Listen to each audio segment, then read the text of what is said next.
Caros irmãos e irmãs em Cristo, hoje reunimos-nos para reflexão sobre as palavras e lições que foram transmitidas no último domingo. A palavra de Deus é como uma fonte inesgotável de sabedoria e inspiração, e é através dela que somos guiados em nossa jornada espiritual.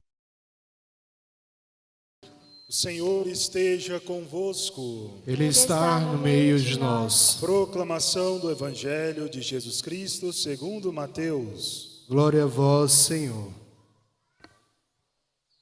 Naquele tempo disse Jesus a seus discípulos esta parábola. O reino dos céus é como a história das 10 jovens que pegaram suas lâmpadas de óleo e saíram ao encontro do noivo. 5 delas eram imprevidentes e as outras 5 eram previdentes. As imprevidentes pegaram as suas lâmpadas, mas não levaram óleo consigo. As previdentes, porém, levaram vasilhas com óleo, junto com as lâmpadas. O noivo estava demorando, e todas elas acabaram cochilando e dormindo. No meio da noite, ouviu-se um grito: o noivo está chegando, ide ao seu encontro. Então as 10 jovens se levantaram e prepararam as lâmpadas. As imprevidentes disseram às previdentes: dai-nos um pouco de óleo, porque nossas lâmpadas estão se apagando. As previdentes responderam: de modo nenhum, porque o óleo pode ser insuficiente para nós e para vós. É melhor irdes comprar dos vendedores.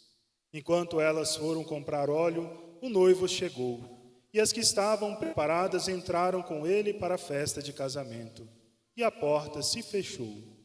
Por fim, chegaram também as outras jovens e disseram: Senhor, Senhor, abre-nos a porta. Ele, porém, respondeu: em verdade eu vos digo, não vos conheço. Portanto, ficai vigiando, pois não sabeis qual será o dia nem a hora. Palavra da salvação. Glória a vós, Senhor.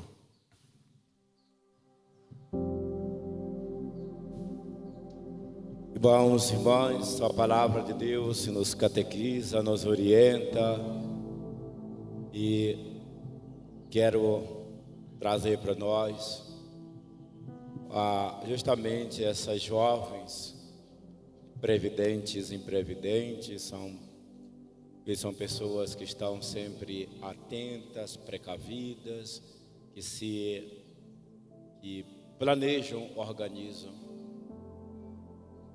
e aquelas que são o contrário, que não se preocupam, fica de qualquer jeito, entra na rotina. E sem trazer isso para a nossa realidade, tanto as jovens previdentes como as imprevidentes pertencem ao mesmo grupo. Elas estão juntas. E Jesus está falando de quem? De nós, dos seguidores dele. Estamos dentro da mesma igreja, estamos dentro do mesmo batismo, da mesma fé. Só que o que acontece é que às vezes nós entramos numa rotina da fé, numa rotina da religião, e que ainda muitos estão presos naquela antiga máxima teológica: fora da igreja não há salvação. Logo, quem está dentro da igreja está salvo. E por isso que muita gente sofre, porque um outro que não está na igreja. E no fundo ainda respira essa máxima que quem está fora da igreja não tem salvação. E por ela estar dentro da igreja, ela acha que já está salva, ou até é melhor que A e B que está lá fora.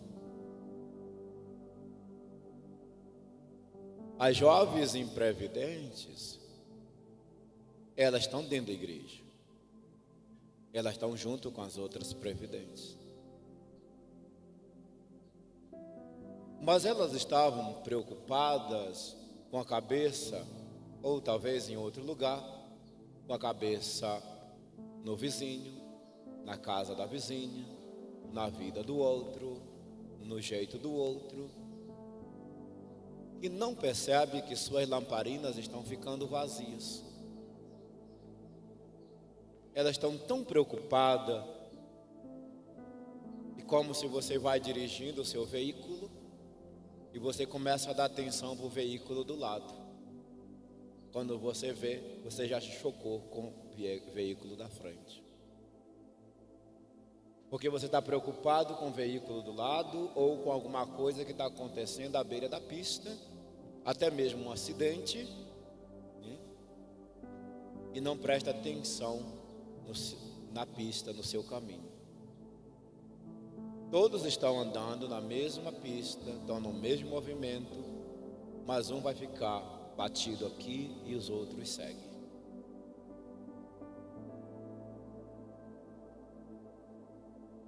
Então Jesus não está falando de gente que está fora da igreja, está falando de gente dentro da igreja.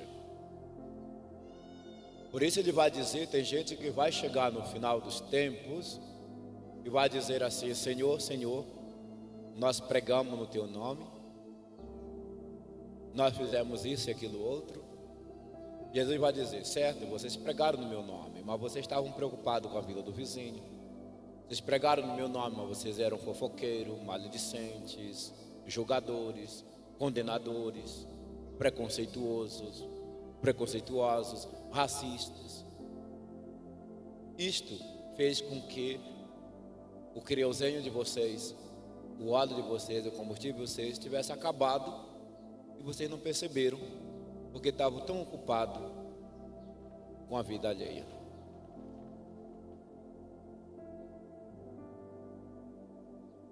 Nós temos nossas casas de missão e de vez em quando nós nos deparamos.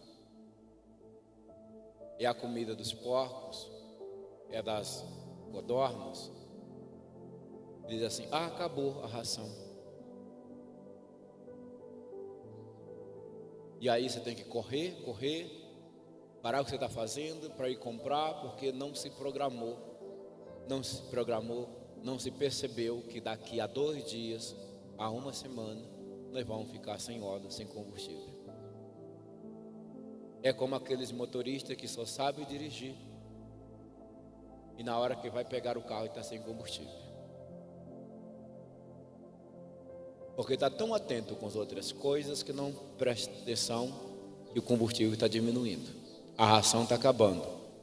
Vai fazer almoço, na metade do almoço o gás acaba e atrapalha e gera todo um transtorno, porque tem que pedir gás. Agora fica mais fácil, porque é só ligar e pedir, mas até chegar já perdeu tempo, já gerou um transtorno, porque está ocupado demais com as outras coisas e não percebe que o combustível, o gás está acabando, o óleo da lamparina está acabando. E está fazendo coisas boas também, né? Talvez quem está na cozinha está fazendo coisa boa, está preocupada na fazer a comida, coisa boa, mas está desatento a outro elemento que faz parte da rede, que faz parte da cadeia, e não percebe que o óleo da sua lamparina está acabando. E isso vai gerar transtorno até que chegue o gás. Quem tinha compromisso já saiu porque não pôde esperar, a porta já se fechou. Então, como a gente tem que olhar a palavra de Deus nas coisas práticas da vida, sem teorias, sem inventar história. É a praticidade da vida, é o cotidiano da vida que Jesus trabalha na Bíblia. Todas as jovens são da mesma igreja, estão da mesma crença, mas umas estão atentas ao seu combustível e as outras desatentas porque estão atentas a outras coisas. E tem gente dentro da igreja que está junto com os demais, dentro da comunidade, dentro do grupo, dentro do ministério, mas que o querosene da sua lamparina está acabando e a pessoa não percebe.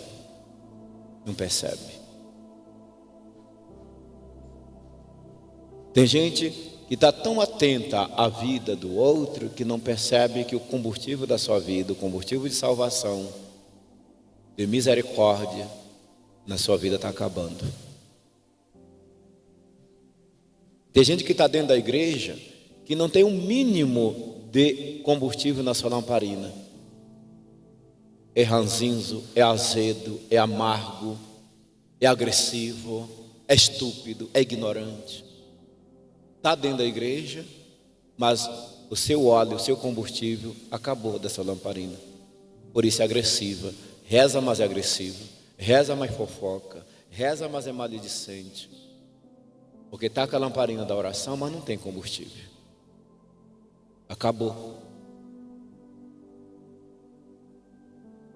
Então é muito comum a gente encontrar dentro da igreja, da comunidade, da paróquia, dos ministérios, das pastorais, pessoas hiper zelosas, mas que também são agressivas, venenosas.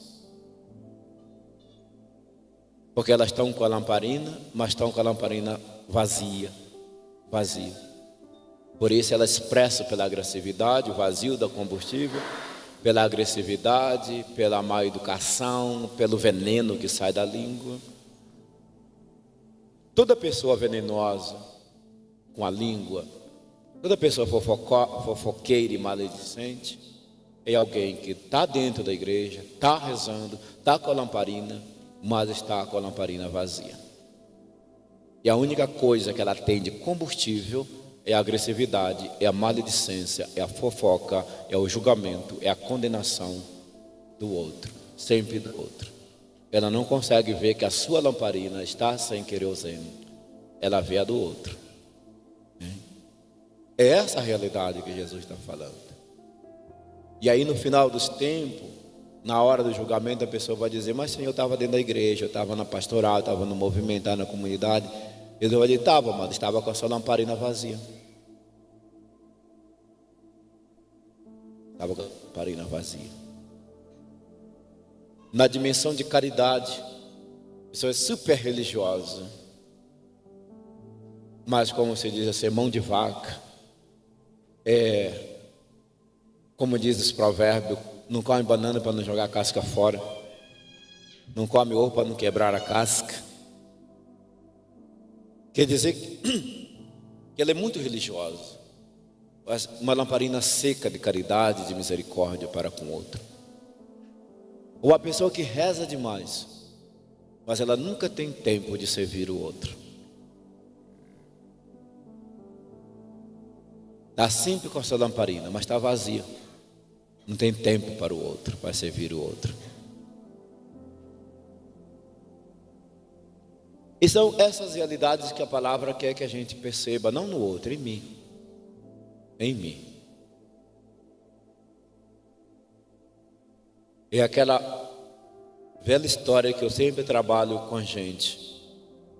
Tem gente que tem muita quantidade de oração, reza muito. Ela reza tanto que a sua lamparina secou. E o seu muito de oração não tem qualidade. Ela reza tanto que essa lamparina secou, que ela não tem jeito de lidar com outro ser humano. Tem gente que reza tanto que essa lamparina secou, que ela se acha mais santa do que as outras.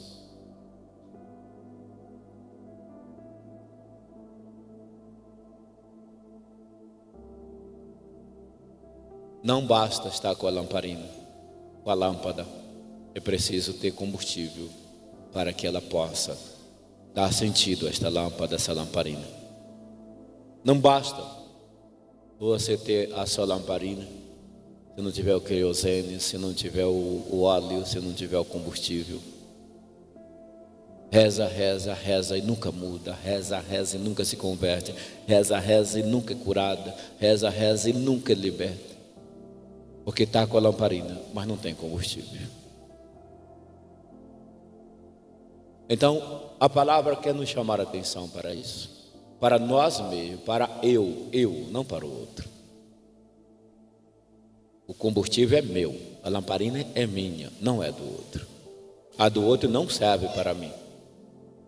Por isso que as imprevidentes disseram, nos dá, nos empresta. E as previdentes disseram, não tem como, nós não podemos dar. Porque o combustível meu não serve para o outro. A minha consciência é minha, não é do outro. A minha conversão é minha, não serve para o outro. A minha oração é minha, não serve para o outro. A minha mudança de vida é minha, não serve para o outro. O meu processo de salvação é meu, não serve para o outro. Eu não posso partilhar contigo a minha consciência. Eu não posso partilhar contigo o meu combustível. Não tem como. Não tem como. Isso é impossível. Então, vamos olhar para nós mesmos, nossas lamparinas, e vamos esquecer a lamparina do outro e cuidar do combustível da nossa lamparina. Senão o outro, pela ignorância ou pelo seu jeito de ser, vai entrar e eu, por ter conhecimento, consciência, e estar com a lamparina vazia, ficar para o lado de fora. Louvado seja nosso Senhor Jesus Cristo. Para sempre seja louvado.